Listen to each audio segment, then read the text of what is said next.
Welcome back in digital class of LBS School. My dear friend, in my previous video I have explained you types of houses.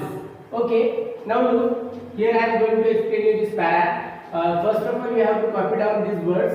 First word is flora and fauna, then livelihood, flourish, degradation, drought and scarcity. Okay, you have to copy down into your notebook and learn it. Now look, the climate, rainfall, agriculture produce flora and fauna.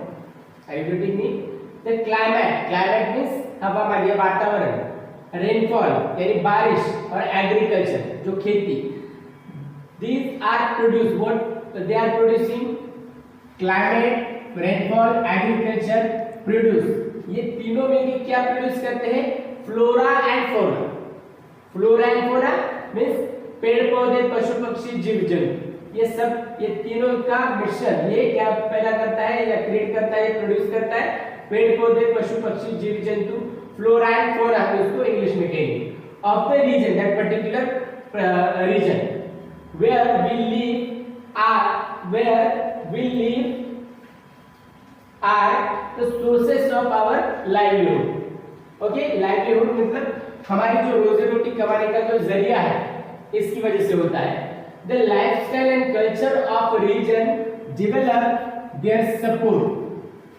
Okay, the lifestyle and culture, lifestyle जो हमारी lifestyle है, जीने का तरीका, and culture of a region, that particular region develops with their support. और इसके support के सारे या इसके सपोर्ट के जरिए हम अपनी जो कल्चर है या क्या हमारी लाइफस्टाइल है, इसको डेवलप करने का काम करते हैं.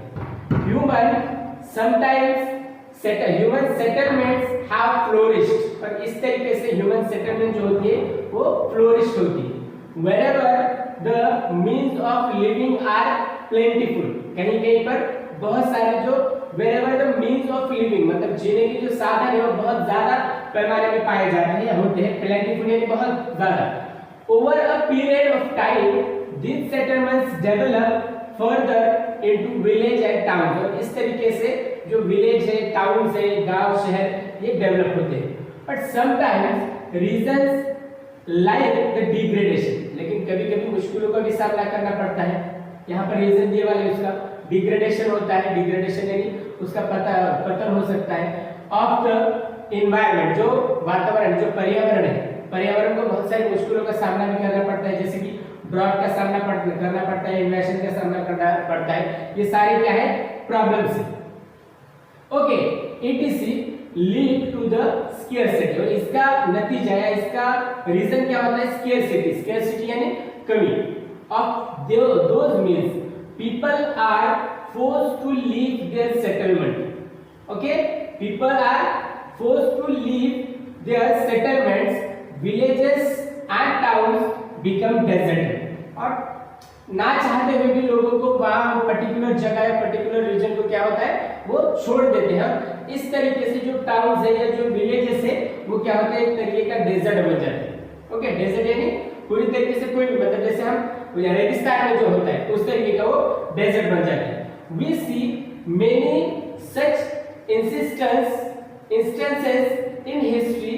This we see that there is a very close relationship between history and geography. इस तरीके से हम ये कह सकते हैं कि there is very close relationship between history and geography. Already I have told you in our previous video also. I have told you, मैं बताया था कि जो हिस्ट्री में और ज्योग्राफी में क्या है, बहुत ही गहरा रिश्ता है, close relationship. Okay, back in history class of LBS School. My dear friend, today I am going to explain you 6th standard history chapter number 1, point number 1.2, geographical features of India. Bharat की भौगोलिक विशेषताएं. Okay, geographical features of India. Now look, our country India extends far and wide. Far and wide मतलब बहुत दूर तक. Our country India, हमारा जो भारत है, extends, उसकी जो सीमा है बहुत दूर तक है.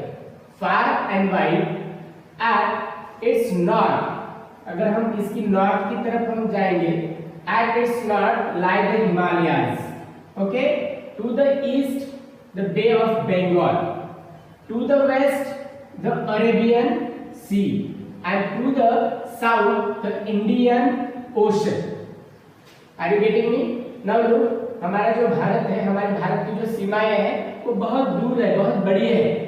इसकी नॉर्थ की तरफ हिमालय पर्वत है, इसकी ईस्ट की तरफ बे ऑफ बंगाल है, इसकी वेस्ट की तरफ अरेबियन सी है और इसके साउथ की तरफ द इंडियन ओशन जो भारतीय महासागर है।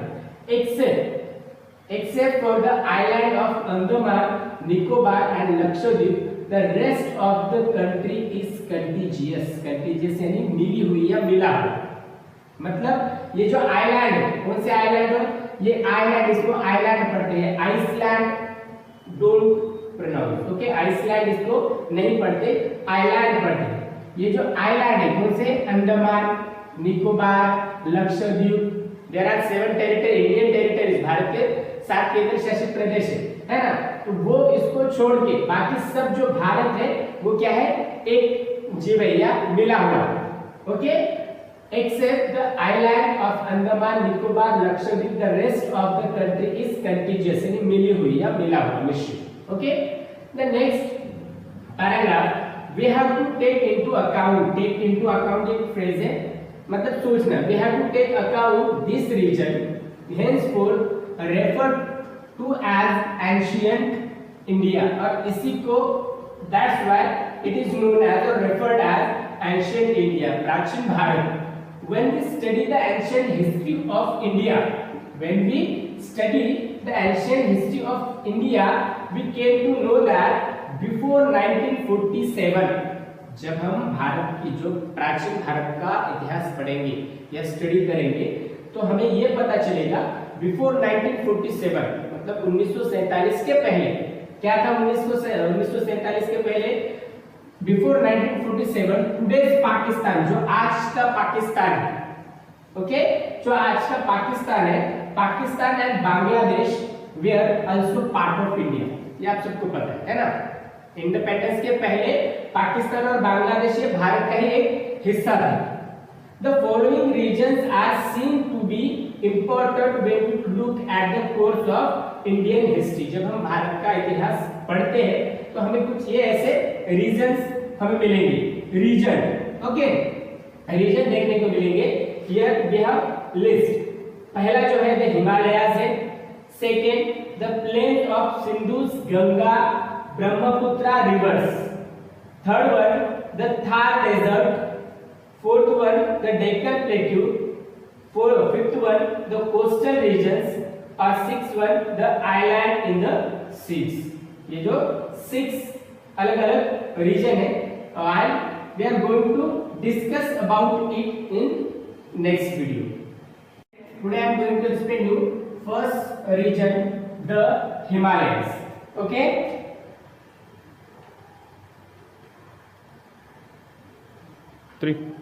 Himalayas, the Hindu Kush and Himalaya ranges have created an impenetrable wall on the northern side of the Indian subcontinent।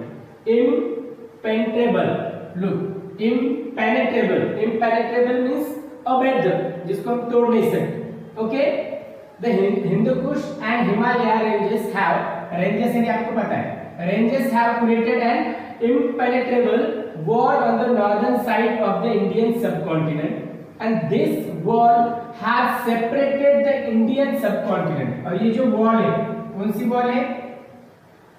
ये जो Hindu Kush and Himalaya, this wall has separated the Indian subcontinent from the desert of Central Asia। However, there is land route through the Khyber and Bolan passes in the Hindu Kush mountains। Hindu Kush mountain में जो खैबर और बोलन पास है, okay, बोलन पास है, passes in the Hindu Kush and mountains। This route was connected to an ancient trade। और ये जो रास्ता था, ये जो रूट था वो पहले से ही प्राचीन इतिहास से भी, प्राचीन समय से ये क्या कनेक्टेड था व्यापार के लिए, ट्रेड के लिए। The trade route from China pass, ये जो ट्रेड रूट है ये कहां तक जाता था, China pass through central Asia and reach Arabia, China से गुजरकर कहां पर सेंट्रल एशिया में जाता था और अरेबियन तक पहुंचता था। और इसी वजह से it is known as the silk route और सिल्क रूट। ओके, आपको क्या डाउनलोड करना है, the trade route from China pass, इसको अंडरलाइन करो, you have to copy it down into your notebook. What is silk route, या आपको silk route या सिल्क रोड की डेफिनेशन लिखनी है तो आपको कहां से करना होगा, लिखना होगा the trade route from China pass through central Asia and reach Arabia, it is known as silk route और silk route. Okay, silk road because silk was the main commodity, commodity means चीजें, या जैसे हम वस्तु कहते हैं या सामग्री कहते हैं।